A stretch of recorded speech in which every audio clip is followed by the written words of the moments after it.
नमस्कार, 9 की 9 खबर देख रहे हैं आप और मैं हूं आपके साथ सोनाली सिंह। तो चलिए बुलेटिन की शुरुआत करते हैं और खबर गोपालगंज से, जहां उत्पाद विभाग की टीम ने यूपी बिहार के बॉर्डर पर स्थित बलथरी चेक पोस्ट पर एक बस से भारी संख्या में प्रतिबंधित कफ सिरप बरामद किया है। इसे बस में तहखाना बनाकर छिपाया गया था, जिसकी कीमत लाखों रुपयों में बताई जा रही है। उत्पाद विभाग की टीम ने बस चालक समेत 2 लोगों को मौके से गिरफ्तार किया।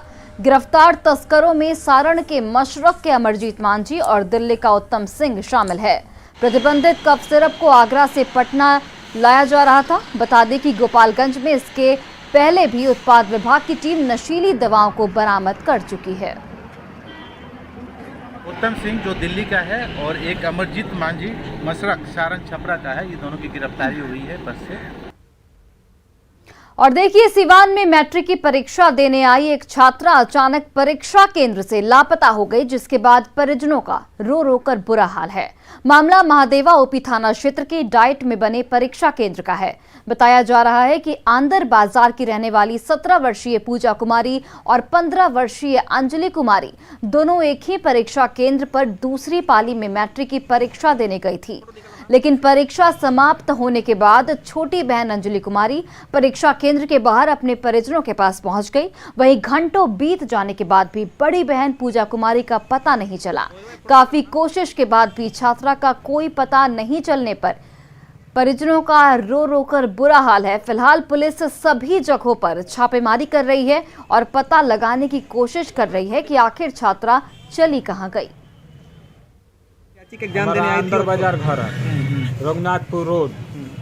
हाँ, हम लोग इनको दोनों बहन को परीक्षा दिलाने के लिए आए थे, तो हम उसको बताए। कहाँ पर आए थे? सिवान डाइट कॉलेज में। तो हम इसको बताए कि यहाँ पर परीक्षा देकर तुम है कुरकुरा देख रही है, वहीं पर। तो बोली कि ठीक हम आएंगे। तो हमको ये मालूम नहीं था कि इस लोग बोल रहा था कि इस गेट नहीं खुलेगा, दूसरा गेट उधर है, उसी दूसरा गेट में तुम जाओ। तो हम दौड़ कर उधर आए, तो उसमें इधर खड़ा होकर देख रहे थे, तो लोग लड़की लोग पूरा मास्क लगाई थे, उनको खोजते रह गए, वो नहीं मिली। हम साथ में दोनों बहन एग्जाम देने आए थे लोग, और बताइए थी हुआ था जो आराम से बोलो, कोई बात नहीं। और मैथ का एग्जाम हुआ था और हम बोले थे यहाँ पर निकल कर आना है, और हम निकल कर चले आए। और पापा नहीं लग रहे थे, तो हम फोन कर बोले कि बताइए पापा इधर आ जाइए। हम इधर आ गए हैं, तो हम आ गए। पापा इधर भी चले आए, पूछ रहे थे वो कहाँ है, तो हम कहे कि नहीं, वो हम दिखाई नहीं दे रही है। और देखिए, गुरुवार को बिहार विधानसभा में प्रबोधन कार्यक्रम के बाद तेजस्वी यादव का अलग अंदाज सामने आया। ग्रुप फोटो के दौरान बीजेपी के विधायकों ने तेजस्वी यादव को घेर लिया और उनसे शादी की पार्टी की मांग करने लगे।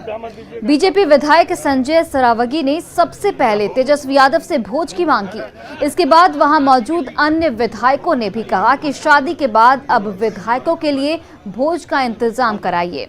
इस पर तेजस्वी यादव ने सभी को जल्द ही भोज कराने का आश्वासन दिया। इस दौरान तेजस्वी यादव ने बीजेपी सांसद रविशंकर प्रसाद के पैर छूकर उनका आशीर्वाद भी लिया।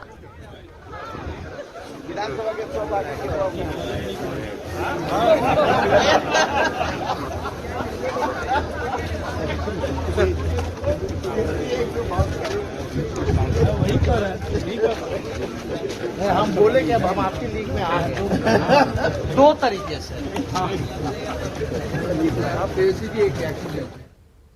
मैट्रिक परीक्षा का आज दूसरा दिन है और आज साइंस विषय की परीक्षा होगी। परीक्षा शुरू होने से पहले परीक्षार्थी पूरे जोश और उत्साह के साथ सेंटर पर पहुंच चुके हैं। परीक्षार्थियों की माने तो कल पहले दिन मैथ की परीक्षा काफी बेहतर हुई है और आज भी अच्छी तैयारी है। बता दें कि कल पहले दिन राज्य भर में 100 परीक्षार्थी निष्कासित हुए थे। पटना के मिलर हाई स्कूल परीक्षा केंद्र का जायजा लिया हमारे सहयोगी रजनीश कुमार ने। मैट्रिक परीक्षा का आज दूसरा दिन है और आज साइंस की परीक्षा है। परीक्षार्थी काफी पहले सेंटर में पहुंच गए हैं और पूरी तैयारी के साथ, जोश के साथ देख सकते हैं कि परीक्षार्थी परीक्षा केंद्र पर नजर आ रहे हैं। जरा बात करते हैं, क्योंकि कल जिस तरह से मैथ की परीक्षा में कई जगह पर प्रश्न पत्र वायरल होने की सूचना मिली थी और 100 परीक्षार्थी निष्कासित किए गए हैं। ऐसे में पटना में किस तरह से परीक्षार्थी परीक्षा दे रहे हैं, जरा उन्हीं से बात करते हैं। कैसी परीक्षा हो रही है? बहुत कड़ी हो रही है। कड़ी परीक्षा हो रही है। हाँ आप लोग अपने दम पर लिख रहे हैं? हाँ, हम लोग अपना दम पे लिख रहे हैं। रात के 6 बजे से, शाम को 6 बजे से पढ़ते हैं तो रात के 12 बजे सो जाते हैं, फिर 1 बजे 2 बजे से पढ़ते हैं, फिर सुबह 6 बजे तक पढ़ते हैं, फिर 7 बजे यहाँ चल आता है। मतलब पूरी तैयारी है आप पूरी लोग? तैयारी है। मतलब कहीं से यहाँ पर कोई कदाचार की सूचना नहीं है? नहीं है। कोई संभावना भी नहीं है? नहीं है। आप लोग संकल्प लेते हैं कि हम लोग किसी तरह से कदाचार नहीं करेंगे? नहीं करते हैं। हाँ, कैसी तैयारी है आपकी? पूरा टाइट व्यवस्था है। हम 6 बजे से 12 बजे तक पढ़ते हैं। हाँ, अभी 7 बजे से शाम ही आ जाते हैं। साइंस में कैसी तैयारी है? बहुत बढ़िया है, टाइट व्यवस्था है एकदम। अच्छा, ये ऑप्शन जो आप लोगों को मिला है, जो परीक्षा पैटर्न बदला गया है, 100 अतिरिक्त क्वेश्चन है, उससे कितना फायदा मिल रहा है? बहुत फायदा मिल रहा है, बहुत फायदा। जो आएगा, जो लिखेगा, जो आ रहा है। हाँ, पहले से मतलब जो पैटर्न बदला है, अब ऑप्शन की कमी नहीं है? नहीं, बहुत कमी नहीं है, बहुत बढ़िया। चोरी करने की जरूरत है? नहीं, चोरी करने की कोई जरूरत नहीं है। मेहनत करके आ रहे हैं तो। आप लोग किसी भी सूरत में चाहते हैं कि हम लोग चोरी नहीं करें? नहीं, ऐसे भी पूरा क्लासरूम में सीसीटीवी कैमरा लगा, तो चोरी भी होगा तो होगा कहाँ से? ऐसे भी चोरी करना है नहीं, पूरा कड़ी मेहनत है। पेरेंट्स सब नहीं आते हैं ना सेंटर पर? पहले पेरेंट्स आते, उनको डर होता था कि बच्चा कैसा एग्जाम देगा, अब नहीं आते हैं? आप लोग अकेले आते हैं? यस सर, मेरा तो ठीक से जा रहा है अभी एग्जाम। रात भर पढ़ रहे हैं ठीक से, देखते हैं कितना नंबर आता है। कल कितना % का लिखे? 90% लिखे हैं, देखते हैं कितना आता है। अच्छा रहा एग्जाम? अच्छा है। आज कैसी उम्मीद है? आज भी लगता है ठीक है आएगा, याद किए हैं ऑब्जेक्टिव पूरा। बिल्कुल, जो परीक्षार्थी हैं उन्हें विश्वास है कि बेहतर एग्जाम जाएगा। कल अच्छी परीक्षा गई है पटना में। बता दें, पटना में भी 6 परीक्षार्थी एक्सपेल्ड हुए हैं और निश्चित रूप से बिहार विद्यालय परीक्षा समिति पूरा प्रयास कर रहा है किसी भी सूरत में कदाचार नहीं हो। ऐसे में जगह जगह सूचना मिल रही है। कल भी लगभग 100 परीक्षार्थी एक्सपेल्ड हुए हैं, जबकि 20 मुन्ना भाई भी गिरफ्तार किए गए हैं। सबसे ज्यादा 28 परीक्षार्थी सारण जिले में निष्कासित किए गए हैं। हालांकि जो पटना के परीक्षार्थी हैं वो कह रहे हैं कि अपने दम पर हम परीक्षा दे रहे हैं और कहीं से भी हम कदाचार नहीं करेंगे। कैमरामैन दीपक के साथ रजनीश कुमार, न्यूज़ 18 पटना। और देखिए, पटना के सबसे बड़े धोबी घाट में कपड़ा धोने वालों ने साफ ऐलान कर दिया है कि 1 मार्च से किसी भी नेता के कपड़े नहीं धोए जाएंगे। अपनी लंबित मांगों को लेकर दी गई धमकी से नेताजी भी परेशान हैं। मामला विधानसभा में उठाने की बात हो रही है। देखिए धोबी घाट से मिले नेताओं को धमकी पर यह खास रिपोर्ट।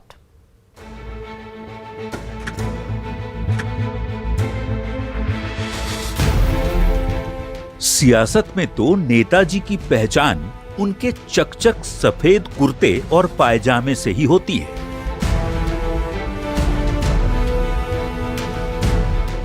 लेकिन पटना के सबसे बड़े धोबी घाट से उठे विरोध के स्वर ने नेताओं की नींद ही उड़ा दी है।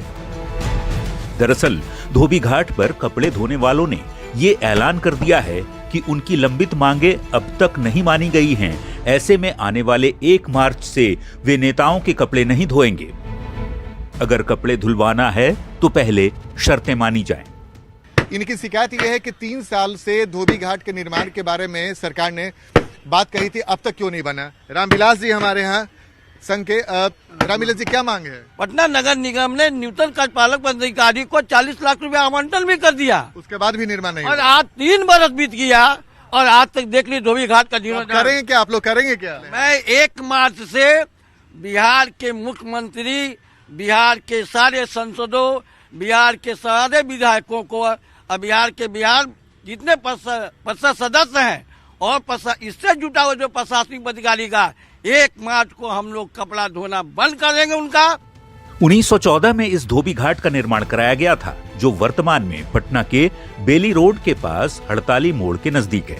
लेकिन बदलते समय के साथ इस धोबी घाट की रौनक भी बदलती चली गई। धोबी घाट के जो छोटे छोटे नाद बनाए गए वो अब टूट चुके हैं। यहाँ न बाउंड्री वॉल है, न ही अन्य सुविधाएं भी। ऐसे में कपड़ा धोने वाले सरकार के रुख से बेहद खफा हैं। समस्या हमारा पानी नहीं आता है कपड़ा धोने के लिए। तो पानी वहाँ जो पाइप सब वगैरह? हाँ, सप्लाई पानी है, यहाँ से मोटर से सप्लाई होता है। और तो मोटर बन गया तो फिर पानी क्यों नहीं जा पाता? वाटर बोर्ड वाले आते हैं, 7 बजे खोलते हैं पानी। अच्छा। हमारा कपड़ा धुलाई होता है 3-4 बजे से। जिस धोबी घाट से बड़े बड़े नेताओं के कपड़े धुलकर जाते हैं वो जगह बदहाल है। ऐसे में कपड़े धोने वालों की मांग का समर्थन विपक्षी दल के नेता भी करने लगे हैं और विधानसभा के सत्र में मुद्दा उठाने की बात कही जा रही है। अगर इस तरह की सरकार ने 3 साल पहले उन लोगों को आश्वासन दिया कि आपको हम धोबी घाट बना के देंगे, और ये धोबी घाट पटना का तो बोल रही थी हड़ताली मोड़ के पास बहुत पुराना है और चला आ रहा है, तो हम लोग अभी मतलब 25 तारीख से जो हमारा सेशन चलने वाला है उसमें हम सरकार का ध्यान आकृष्ट कराएंगे उन लोगों की तरफ से। उससे उनका परिवार चलता है, उनका घर चलता है, क्या वो चोरी डकैती करेंगे? तो इसलिए उनको अविलंब उनको आवास दीजिए, धोबी घाट की व्यवस्था कीजिए जहां वो अपने कारोबार को सुचारू रूप से चलाते हुए लोगों की सेवा दे सके। हालांकि धोबी घाट में काम करने वालों की शिकायत पर प्रदेश के डिप्टी सीएम ने जल्द उचित कदम उठाए जाने का आश्वासन दिया है। ये मेरे संज्ञान में विषय नहीं था, हम देख लेते हैं। अगर पटना नगर निगम क्षेत्र में उनको कोई सुविधा देने की बात है तो निश्चित तौर पर हमारा समाज का वो कमजोर लेकिन महत्वपूर्ण तबका है, तो उसके लिए नगरीय स्तर पर अगर कोई मामला लंबित है तो हम जरूर करेंगे। वैसे धोबी घाट से जुड़े लोगों की नाराजगी बता रही है कि यदि जल्द उनकी समस्या का समाधान नहीं हुआ तो आने वाले बजट सत्र में नेताजी की सफेद झकझक कपड़ों पर कहीं ग्रहण ही न लग जाए। न्यूज़ 18 के लिए पटना से आनंद अमृतराज की रिपोर्ट। वहीं स्टूडेंट क्रेडिट कार्ड के तहत लोन लेने वाले छात्रों पर अचानक ब्याज का बोझ बढ़ गया है। दरअसल लोन लेने के वक्त 4% की दर से ब्याज की बात कही गई थी, लेकिन अब 9 से 10% तक ब्याज वसूला जा रहा है। छात्र अधिकारियों के चक्कर लगाते थक गए हैं। यहां तक कि सीएम के जनता दरबार में भी गुहार लगाई गई, लेकिन समस्या का समाधान नहीं हो पाया।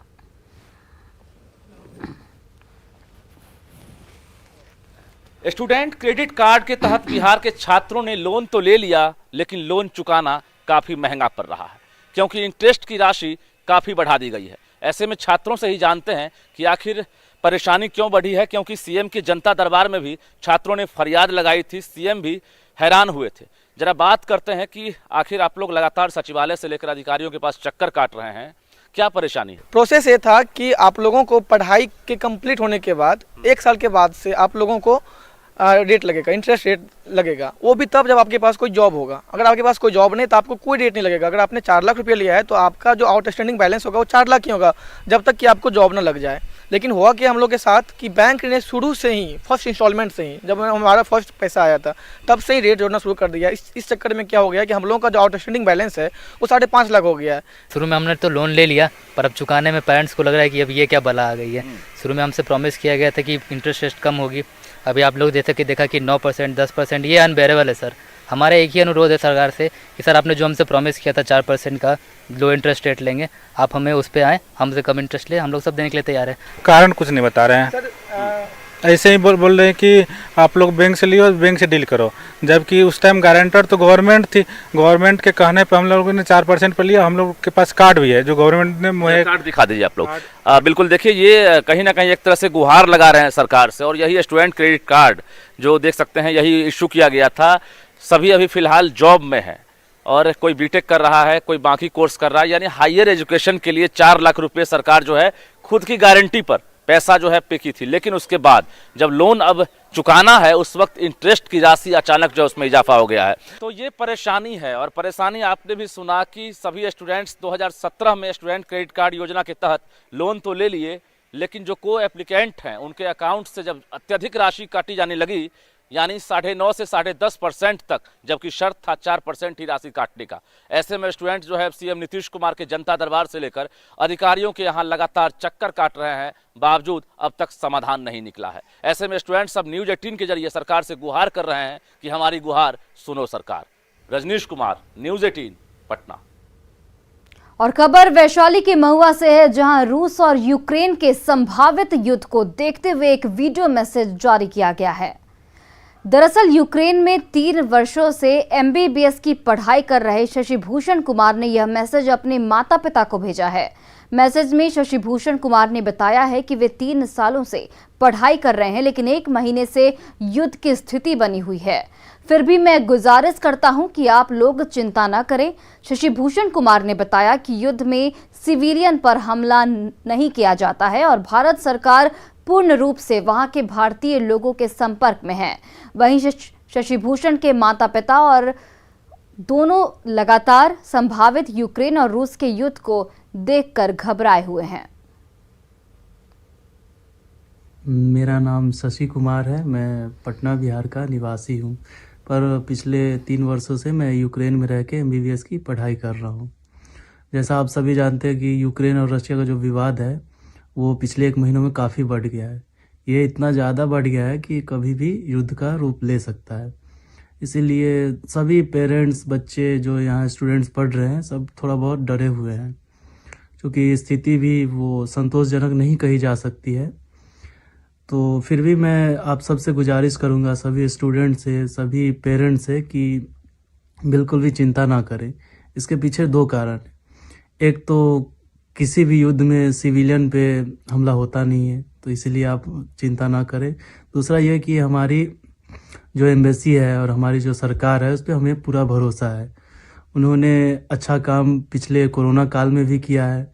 जब हम लोग यहाँ फंसे थे, हम लोग को इवैक्यूएट किया गया था, इसलिए हमारे लिए चिंता का कोई विषय नहीं है।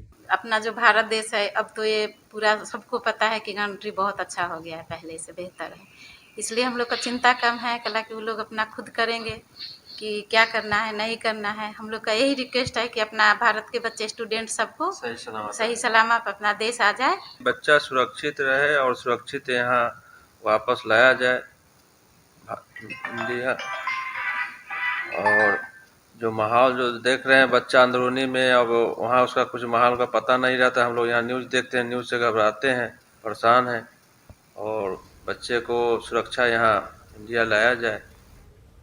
और खबर मधुबनी से है, जहां शिक्षक नियोजन से जुड़ी कुछ फाइलें डीडीसी ऑफिस से गायब हो गई हैं। दरअसल डीडीसी ऑफिस में रखी कुछ फाइलें नहीं मिलने पर नगर थाना पुलिस इस मामले की तहकीकात कर रही है। पुलिस की जांच से जुड़ा एक वीडियो सामने आया है। मिली जानकारी के मुताबिक शिक्षक नियोजन से जुड़ी जो फाइलें नहीं मिल रही हैं, वो सभी फाइलें बासोपट्टी, बिस्फी और कलुआही प्रखंड की हैं। हालांकि डीडीसी विशाल राज के मुताबिक गायब हुई फाइलों की ओरिजिनल कॉपी दफ्तर में सुरक्षित है। फिलहाल नगर थाना पुलिस इस मामले में शक के आधार पर कुछ लोगों से पूछताछ में जुटी है। सर का आदेश होगा कि हम क्या करेगा हम। रांची के हरिओम टावर में पार्किंग एरिया से बाइक की चोरी की वारदात की घटना सामने आई है। मामले को लेकर लालपुर थाना में मामला दर्ज किया गया। वहीं बाइक चोरी कर बाइक ले जाते हुए चोर की तस्वीर सीसीटीवी कैमरे में भी कैद हो गई है। और ये टीवी स्क्रीन पर आप देख सकते हैं किस तरीके से बाइक चोरी की घटना को अंजाम दिया गया, और इसी फुटेज के आधार पर पुलिस इस पूरे मामले की जांच में जुट गई है। दुमका के शिकारीपाड़ा थाना क्षेत्र के मझलाडी में अवैध खदान से पत्थर लेकर आ रहा हाईवा असंतुलित होकर गिर गया। इस हादसे में खलासी की मौत घटना स्थल पर ही हो गई। हादसे के दौरान ड्राइवर कूदकर फरार हो गया। हादसे के बाद खलासी का शव और हाईवा को 2 क्रेनों के सहारे निकालने का प्रयास किया जा रहा है। इस इलाके में कई अवैध खनन जारी हैं, जिसकी वजह से इस तरह के हादसे आए दिन होते रहते हैं।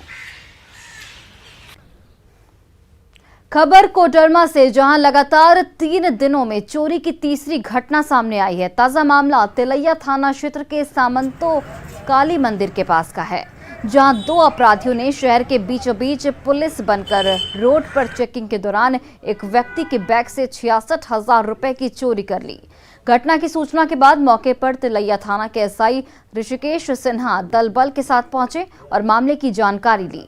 बताते चले कि इससे पहले झुमरी तिलैया मुख्य बाजार झंडा चौक के समीप बैंक ऑफ बड़ौदा के पास से अपराधियों ने एक व्यक्ति के स्कूटी की डिक्की से 4 लाख रुपए की चोरी की थी। वहीं डोमचांच बाजार में अपराधियों ने एक मोटरसाइकिल की डिक्की को तोड़कर 39,000 रुपए की चोरी की थी। आ रहे थे, वहाँ पर 2 आदमी आए थे, बोले कि मैं पुलिस के आदमी हूँ, चेक करना है, मैं कोरोना और सबकी बैग हूँ। तो उसके बाद में एक आदमी और था, उसका चेक किया, फिर मेरा चेक किया, और उसके बाद में हो गया। मेरा 66,000 रुपया था, तो वो गायब हो गया। 66 रुपये वो लोग ले लिए क्या बोल के लिए नहीं, बस वो रखने के क्रम में मार दिया छपकी। और देखिए, रांची के खलारी में सीसीएल की ओर से 1985 में अधिग्रहित की गई रैयतों की जमीन के बदले आज 36 साल बाद पहले रैयत को नियुक्ति पत्र मिला। बता दें कि खलारी में सीसीएल का सबसे बड़ी भूमिगत कोयला खदान चूरी कंपनी का पायलट प्रोजेक्ट है और खदान चलाने के लिए 1985 में रैयतों का जमीन सीसीएल ने अधिग्रहण किया था और उस समय मुआवजा राशि भी दिया गया था, लेकिन किसी भी रैयत को नियुक्ति नहीं मिला था। इसको लेकर रैयतों की एक पीढ़ी आंदोलन करते करते बूढ़ी हो गई और दूसरी पीढ़ी भी पिछले 4 साल से आंदोलनरत थी।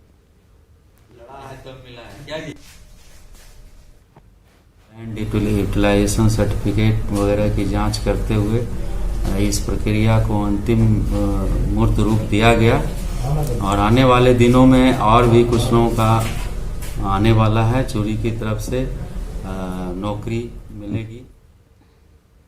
झारखंड में बीएड कॉलेजों में नामांकन की प्रक्रिया सितंबर 2021 से ही चल रही है, लेकिन अभी भी बीएड कॉलेजों में 25% सीटें खाली हैं।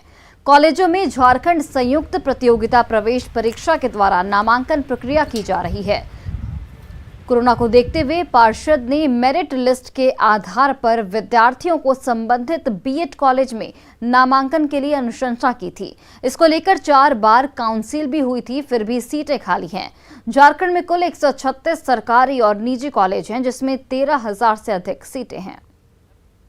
पूरा झारखंड में तो 25% सीट खाली है, लेकिन इस कॉलेज में 100% खाली है सर, क्योंकि इस कॉलेज में 17, 20, 21 से ही इसका मान्यता रद्द कर दिया है। लेकिन हम लोग का जो सेशन है सर 20, 21 है, नामांकन लेके हम लोग फंसे हुए हैं सर, लेकिन कोई कुछ नहीं कर रहा है सर इसमें। अब इसमें ये हो सकता है कि पैंडेमिक की वजह से अभी तक लोग नॉर्मल नहीं हुए हैं, और दूसरी बात क्या है कि अनिश्चय की स्थिति बनी हुई है छात्रों के भीतर में भी, क्योंकि कभी कभार होता क्या है कि आर्थिक रूप से भी थोड़े परेशान हैं, चाहते हैं कि कहीं अपने पसंद की जगह पे कहीं पे उनका एडमिशन हो जाए, लेकिन वो कॉलेज अगर नहीं मिल पाता है, इसी वजह से एडमिशन लेने में हिचकिचा रहे हैं, और कोई बात। और फिलहाल इस बुलेटिन में बस इतना ही। आप देखते रहिए न्यूज़ 18 बिहार झारखंड।